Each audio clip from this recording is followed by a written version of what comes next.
Bueno, Carlos, estabas definiendo dos grupos importantes de pacientes que cuantitativamente serían las dos causas más importantes del trabajo de ustedes. Correcto. Que es tratar alcohólicos.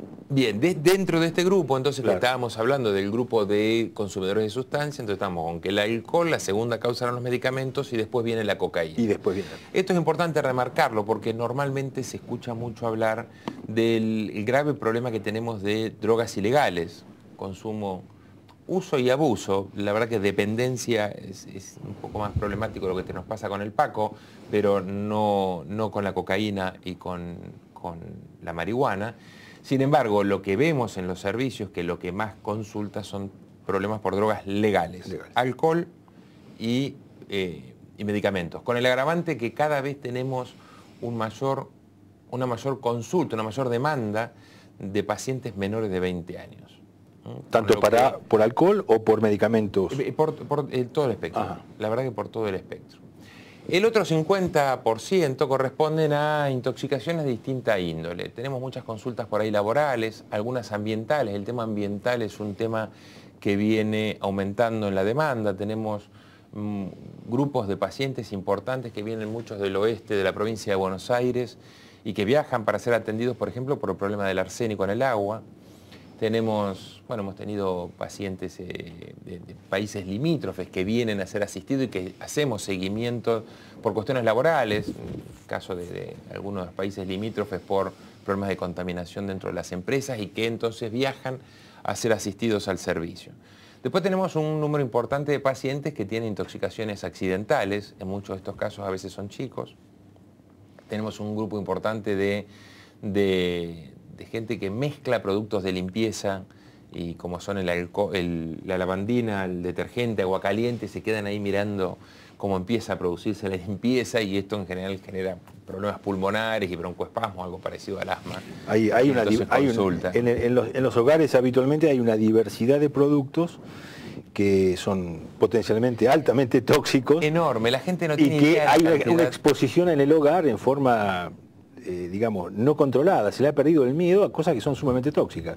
Como vos mencionás, la simple mezcla de dos cuestiones como la lavandina o el detergente, o el uso de cada vez mayor cantidad de insecticida de uso doméstico, con poderes residuales, efectos que se propagandizan con el gran efecto. Que producen muchas intoxicaciones, sobre todo accidentales, ¿no?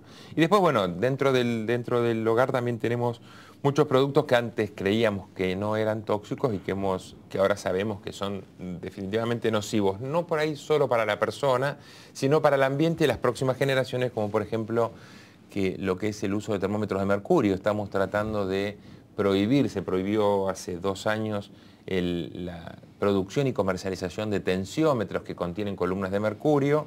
Se recomendó dejar de usar los termómetros de mercurio y ahora estamos tratando de ver si logramos que se prohíban y que sean reemplazados. En nuestro hospital, de hecho, fue el primer hospital del país en prohibir totalmente el uso de mercurio dentro del hospital. Nosotros no tenemos ni termómetros de mercurio, ni tensiómetros de mercurio, ni nuestros odontólogos usan amalgamas con mercurio, ¿no?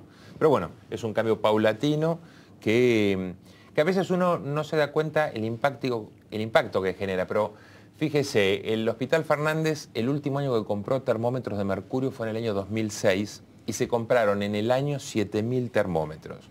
Cada termómetro tiene alrededor de 1 gramo de mercurio, es decir, que durante el año se rompieron y es decir, se virtieron en el Hospital Fernández a la larga. El contenido de un termómetro de mercurio va a parar la cloaca y por ende al Río de la Plata, tarde o temprano, años más, años menos.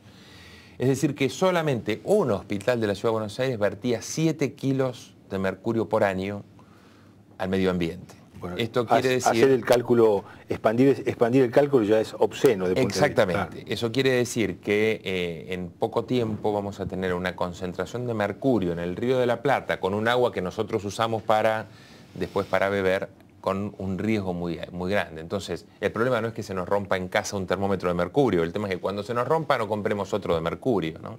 Sí, la idea es poder ir reemplazándolo paulatinamente porque el que ya tenemos ya está. Entremos a desarrollar algo que nos cuentes, que relates para la comunidad, la cuestión de las adicciones para lo que serían, digamos, las drogas no legales? De las drogas no legales, digamos, del problema del alcohol, el problema del medicamento. Las no legales. Digamos, las no legales, las no cocaína, legales. marihuana. Claro, claro. Con relación a estas sustancias, bueno, hay muchas cosas para considerar. Una de ellas que debemos tener en cuenta es que, es decir, se habla mucho del tema de adicciones y es importante poder tratar de hacer una definición que en definitiva termina siendo un diagnóstico médico, pero que es importante que la gente por ahí entienda. Es decir, primero, no todo el que consume una sustancia es un enfermo por la sustancia. Nosotros estamos convencidos que para que pueda desarrollarse una enfermedad con relación a una sustancia tienen que darse tres causas, tres patas, podríamos decir, de sostén del decir hay alguien enfermo. Uno es que existe una sustancia, los toxicólogos hablamos de sustancias, hay algunos psiquiatras que hablan de adicciones al juego, a la comida, al sexo, al trabajo. Nosotros hablamos de problemas con sustancias. Entonces tiene que haber una sustancia. Tiene que haber una capacidad de enfermarse. No todo el mundo se enferma porque haber consumido una sustancia. Esto, el mejor ejemplo es el alcohol. Tenemos gran cantidad de gente que consume alcohol en una mesa de comida todos los días, y no por esto es un alcohólico. Digamos que entre beber una cerveza por día o un poquito de vino en la comida y transformarse en alcohólico, todo el mundo claramente ve la diferencia. Esto se puede hablar de cualquier sustancia de esta manera. Y tercero, tiene que haber un entorno familiar, social, que facilite este consumo. Si alguna de las tres cosas no se dan, no tenemos un adicto. Podemos tener un usador, podemos tener un abusador. Si nos falta la sustancia y tenemos una persona con una capacidad clara de enfermarse de adicción, lo que hace es cambiar de sustancia. Entonces el problema no es que prohibamos esta, se va a hacer adicto a otra, o la va a conseguir ilegalmente. El problema entonces no solamente es por el conseguir la sustancia. El problema es ver qué pasa con el tema de la enfermedad, es decir, aquella capacidad que tiene el individuo de poder enfermarse, que es ese, no es otro. Y en esto está claro que este ejemplo, ¿no? Gente que consume alcohol y no se hace alcohólica. Me parece que es importante entonces marcar que tenemos un número importante de usadores de drogas ilegales, un grupo que anda alrededor, algunas estadísticas hablan de distintos números, pero podemos decir que es alrededor del 70%, un 20-25% hablamos que son abusadores de sustancias. El ejemplo claro, por el ejemplo en el alcohol también, es aquel joven que por ahí tiene una inserción social adecuada, si tiene un trabajo o va a la facultad y digamos que tiene un rendimiento adecuado o esperable para la edad y para la actividad que desarrolla, de lunes a viernes, y el viernes y el sábado llega a la casa totalmente ebrio, es decir, hace intoxicaciones.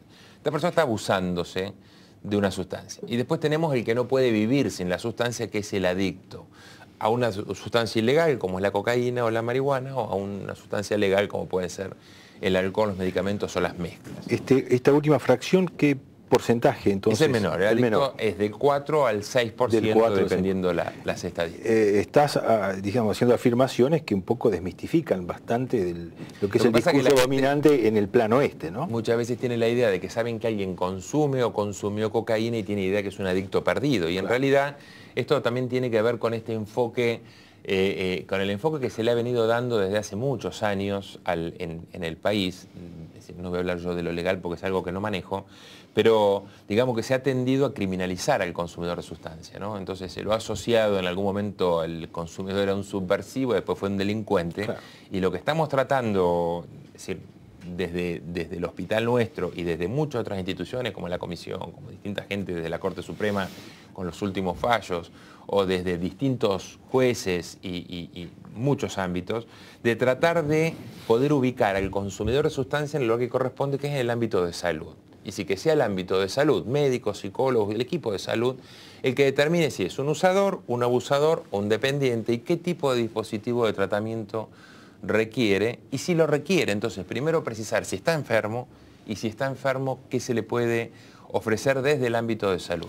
E incluso nos queda, y termino con esto, el recurso que siempre tuvimos los médicos y que los médicos conocemos muy bien, que en el caso de que creamos de que un paciente o que consideremos que un paciente requiere una internación compulsiva porque se está realmente dañando, que corre riesgo su vida por el uso desmedido de una sustancia, recurrir a un juez civil y pedir una medida de protección de esa persona para poder internar. Pero de ninguna manera hacerlo a través de la ley penal como viene ocurriendo hasta ahora. Vamos a hacer un pequeño corte, pero antes quisiera adelantar lo que me gustaría volver a preguntarte. Es decir, dentro de las sustancias, el consumo de sustancias no legales o ilegales, ¿cuál es la que predominantemente observan ustedes como la principal en el servicio? Y además, preguntarte qué es el Paco. ¿Por qué pregunto qué es el Paco? Porque, bueno, para muchos es conocida, digamos, muchas, no declaraciones, aclaraciones que vos has hecho públicamente con respecto al Paco y qué es el Paco en realidad. Así que vamos a una interrupción cortita.